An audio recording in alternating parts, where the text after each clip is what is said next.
Hi everyone, I'm Airier, and today we're going to be looking at the final part of Timelines Collide, which is Goku GT versus Super Goku. So, yeah, last time around, we finally got to Ultra Instinct, and I may or may not have fanboyed a bit. Yeah, that was a thing, and I will admit to that. Yeah. So we're just going to jump right in and see where this goes. I personally think Super Goku will probably win just because Ultra Instinct is kind of bullshit. But I realize this GT Goku is not entirely unbiased. Basically, this is one that has previously, according to other videos that I haven't watched, I probably should have, fought other people. And it's also done by a collection of people who work on 2GS. For example, Leah Miller is, as far as I know, one of their permanent editors. And a whole host of other editors involved who are incredibly talented. For example, I'm just going to read off the editors now. Leah Miller, Solar Animations, Kevin X, Kami Goddess, and Divinity X. Seriously, it's really damn good edits. And they just get cleaner as the show goes on. And I just really enjoy it. So I'm just going to jump right in. You guys know the deal. There's a link below to the original video. Make sure to hit it up. And when you do, go into the comments and tell them Airier is watching. Because that would be like, it's super creepy, but it's just kind of funny. Yes, I have a fucked up sense of humor. I'm aware of that. So yeah, let's get started. Oh, link, subscribe. You did that? Great. Now let's get started. Yeah, look at the golden ape. Nice. Ooh, serious music. Big, intense stare. Ooh, you can kind of see the green outline around it where it's been edited in, but it's really solid. Really highlighting it. And yes, I am raising. Ooh, the distortion on his screen there is different than the ones you've used before. I actually kind of like that. Makes it stand out a bit. This power, it's different to the forms he used before. This heat, he's producing so much of it. Is that steam? And yet, he looks so calm and collected. What is this? You can kind of see where the This movement of the character Ultra Instinct doesn't match with At the mouth, but it's end, close enough that entire it's time due to not your hard to see. superior stamina. However, that won't save you now.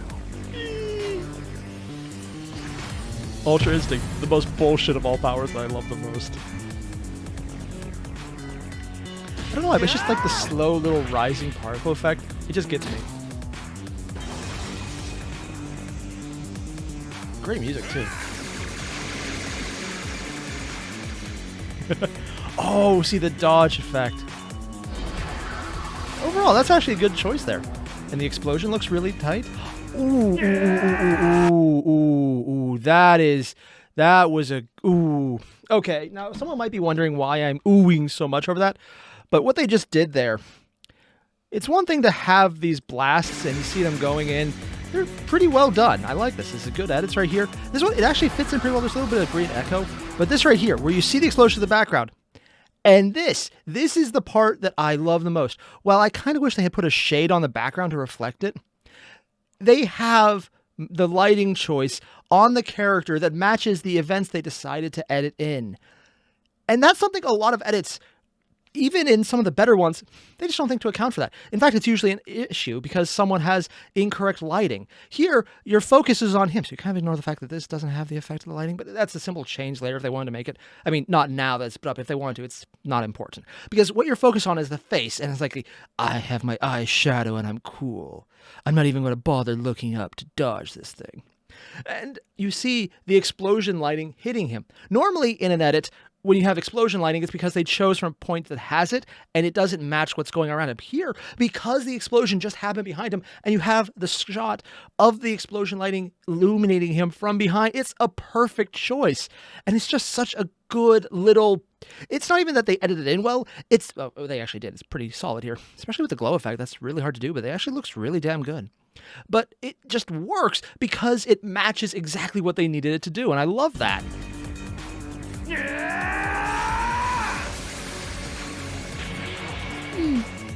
Oh, solid edit on him flying there. It fit in perfectly.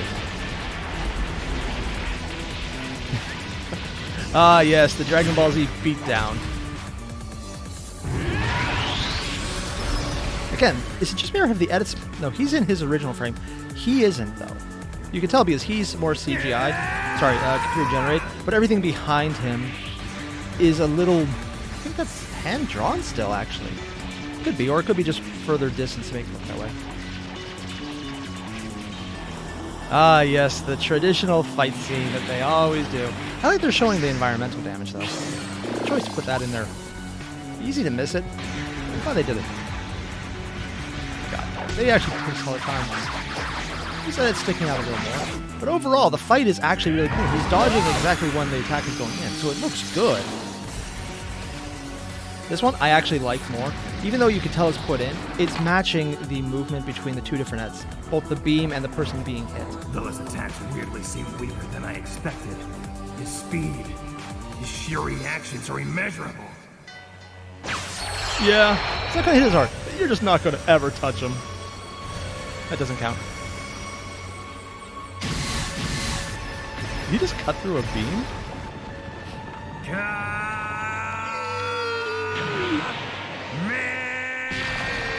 He's saying the line! Also, I like how that as soon as GT Goku decides to go unnamed attacks, he looks like the villain because he's just doing bullet spam.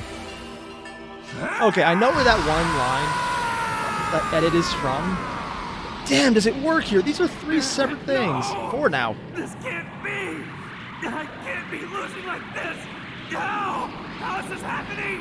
And what is this feeling of regret? One thing a Saiyan always keeps is pride! They even redubbed the Vegeta But screen. I kept my pride. That's why I never wanted to learn these godly powers. I want the power to be from me and my own Saiyan roots. No, I know why my pride is hurting. It's because I was a coward, afraid that learning godly powers would make me lose what makes me a Saiyan. However, look at him. He combined what he had learned in the past as a Saiyan with his godly abilities.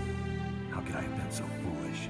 I should have been able to see that learning godly powers doesn't stop me from using Is GT Goku going to pick up God Saiyans? He even combined Super Saiyan with it to create the Super Saiyan Blue God form without accessing the next official level of Super Saiyan because he doesn't need it.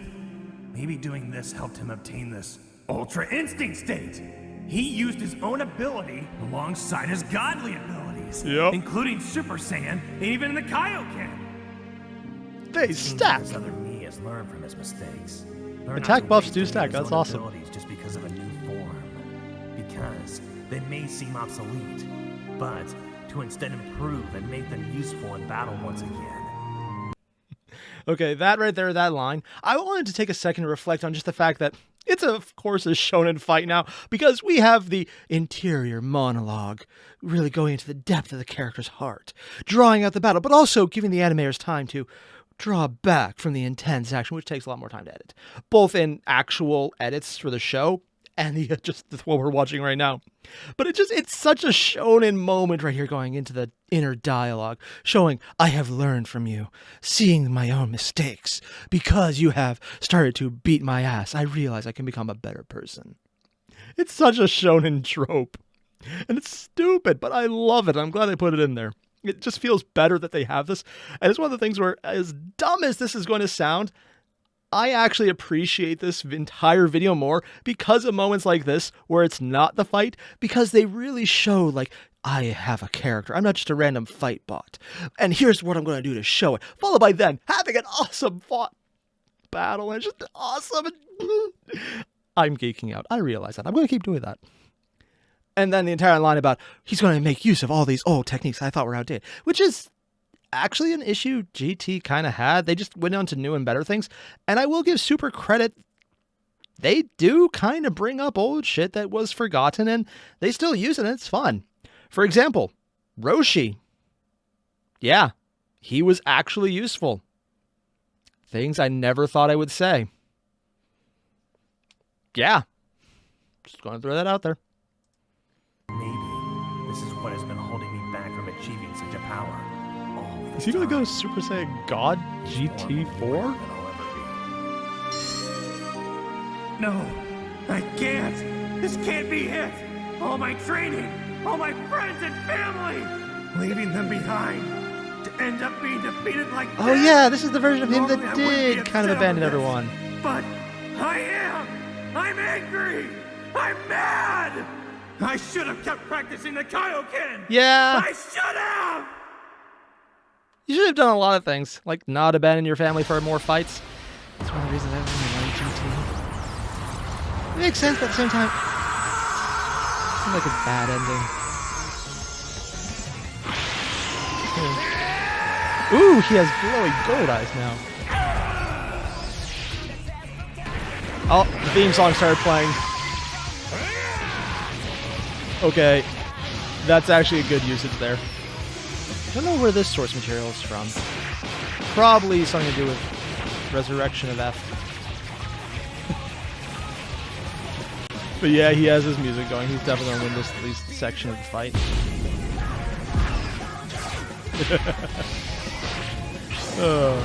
I realized the source editor, specifically Liam himself, because he's on 2GS, has a bias towards GT Goku, just like Goku. But goddamn, he's giving Super Goku a good heads up on just being awesome here. Oh god, this teleport effect sounds... Okay, the edits where they're dodging and you see them fade out, I actually appreciate those. Those are well done. Okay, the actual image version here, I think I'm just getting a bad image because my connection's bad right now. See, that was pretty solid. Okay, I just want to go back and look at that. That was actually a really solid couple seconds right there. Yeah, like this right here, when you go slow, yeah, I know my, I think my internet's crapping out right now, so everything's reduced in quality. It's just going to do that. I don't know why. Yay, Verizon. But more importantly, this right here, the audio, like, this is a clean edit. These are very good at the sizes they're at. Seeing how, going back, and I think these sprites, oh, so that's how they did it. Oh, so they're making the images come together, but then covering over the actual contact with these light effects. That's actually brilliant. And I think that's similar to what they did in the actual shows. More the old hand-drawn versions because they were trying to cover up the fact that you couldn't really draw certain things, at least to the detail they needed and the time they had, because TV show, not a movie. But overall, the effect is beautiful because you just see the overall actions where they take a pause, but everything else is moving too fast. So they simplify it by then showing the blast effect from all the light. That's brilliant, and it looks so good. When moved fast, you can see it's a simple edit, but it works effectively. And they're going back to the punch and trading. I know it's such a trope, all Dragon Ball, but not a fan of it. It works well, though. They're doing it really well. Don't mind that, just get an arm. One man made for work. Should I do that? Save it, please. Ooh, good choice to use this scene. Because they've set him up as using the red beams, so having the red beams being deflected by... Ooh, that was a clean image. Honestly, a lot of the choices now, I think, they're just pulling from better source material that they just didn't have access to later, because they hadn't escalated to the point where the source material was there in the later episodes. I will admit, I like how this is Silver Goku versus Red Goku, essentially. Because gold will just wash out the image, which is what a lot of Super Saiyan did. These are just more visually distinct. Say the line. Oh, the eye effect.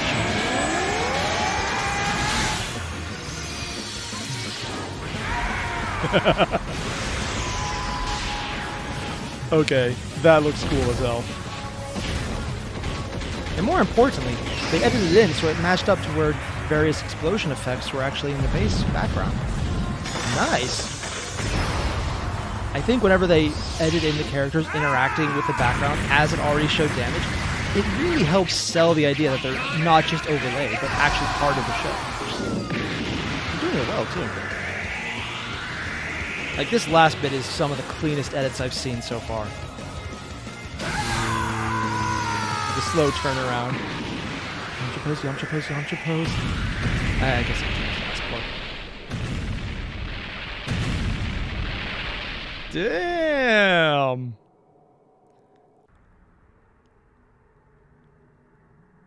Is he just standing there? He's standing there shirtless. Oh my. I get he's essentially using Kaioken. Not really sure I like the overall red effect, but it does make sense. Ooh. Glowy fist. What is this? Ultra Instinct 2. I actually don't know what it's called. I did get this far. I try to avoid spoilers. Thanks to you, it seems that I've been pushed beyond my limits once again. Oh! Forcing me to go to the next level. I still don't know how to use this to my own accord, but at least I know why I can use it right now, and that's all because of you. So this is We happening both have been canonically pushed beyond after our a lot of the limits Tournament by of fighting Gods. Okay. due to each other being such worthy opponents for one another. Though, I shouldn't be surprised. You are me, after all. That's just... You're a funny guy, other me. But it was you who helped make me achieve this power. You are Super way Saiyan different Red. than me. You are amazing. Now, let's end this. I wish they had done something different for the red effect. Maybe just some kind of lava glow? I honestly don't know what would work better. Essentially doing the Kaioken effect on top of the Super Saiyan GT effects of 4. Ooh, this works out nicely, actually. Again, I'm a big fan. As much as I don't like this trading, the beam confliction, I always just enjoy this. It's such a guilty pleasure. It's so stupid, but I love it. Just the entire idea of overwhelming a beam and pushing harder. Oh. Wait. Did Super Goku just... Ooh, big explosion. I thought that was taking a different show. Damn! Thought there'd be a bigger hole. Oh no, the monkey's asleep! Almost the Yamcha pose. Not quite, but almost. Even after all that, I still lost. Yeah. Wow. I'm glad to have met you, other me. You've taught me a lesson to remember. That Goku is stronger than Goku? Managed to push me so far, to the point of using Ultra Instinct, just by training his normal ki alone. Maybe I should stop relying on God Ki so much myself. I hope someday we can meet again and put what we learned to the test. Oh my god. This is such a... That ending, it's like, wow, I have met someone worthy. Myself. It's so... And there's a word that begins with an M, but I don't want to say it because YouTube. Oh, God. And that was the end of Timelines Collide. And overall, I liked this. I kind of wish the earlier section of the fights had been condensed further so we can get to the higher power levels. Not so much because I didn't appreciate them as much, but more because the source footage for Kid Goku are only available in sections that just really weren't the best of GT. And they're kind of old at this point, so they just wouldn't be as visually distinct or as visually fun. They were handled well for what they were worth, and I know they actually pulled from a whole range of source material, not just the show itself, but various games. Actually, I think Dokkan, I talked to Liam about this, and I think he specifically mentioned the Dokkan sprites were used for some of the material where they just didn't have options. And that worked. It worked pretty well, actually. But I just enjoyed the power creep of it. And finally getting to see, at the end, GT was actually holding its own against Ultra Instinct 2, whatever that was, version of Goku. And it was brilliant. I loved it. Something about Ultra Instinct just being quiet and contemplative, while also being the most kick-ass dodging and sometimes actually using real martial arts moves. It's something they've slightly incorporated into GT. Sorry, not GT, into Super. Not a lot. It's still mostly fantasy, explosions, guns, made of our fist energy Kai blasts. It's still fantasy that we know of Super. But every now and again, you'll see a move that's literally just really smart movement, like that one dodge where he put the bomb, or like, I guess, his energy sphere down on top of the blast he was dodging and using that as a way to vault himself over. It's one of those innovative uses of Kai that you don't really see in anything previously, in any Super, any GT, any Z, definitely not Dragon Ball, but any of those verses.